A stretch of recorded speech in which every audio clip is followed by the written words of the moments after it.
One of the main questions we are always getting from people, they are asking about the teachers. How's the teacher situation in school, and how's the teaching situation and the teaching materials and everything? The teachers are always the builders of every nation. They put all the ideas in the heads of the leaders, of the rich men, of the business people, of the doctors, of all the philosophers, okay?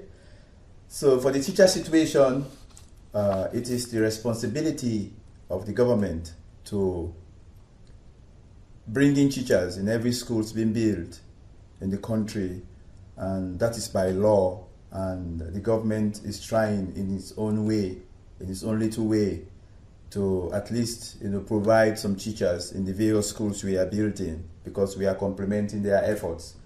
The job for them is challenging. They cannot do everything. So us as an association, we've taken that part of the country to really build the school. So they are providing some teachers for all the schools we are building and we shall be building, but it's not adequate.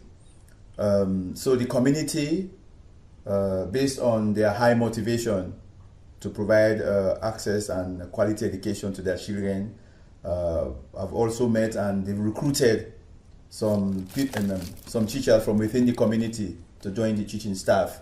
And so the community in its own way are making small contributions to give as a honorarium to the teachers in some way to encourage them to stay.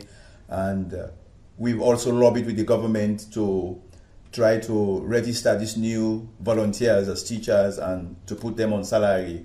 So government is working on that, and very soon they will be on salary.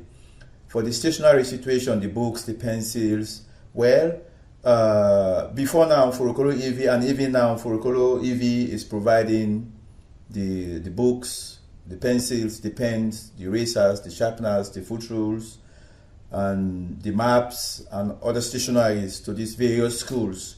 And also, to make it sustainable, Furukolo EV has other projects, as I mentioned in the first explanation of the various tasks. We have the agricultural component, and we have other skills like the bakery and other components of the project, where most families have their own farms, have their own activities, which increases their source of income. So the profits they make from the poultry farm, the vegetable farm, from the bread baking, and from the vegetable garden, and from the community farms, those proceeds they also use to buy books and provide lunch for the kids as and when we have shortages in between.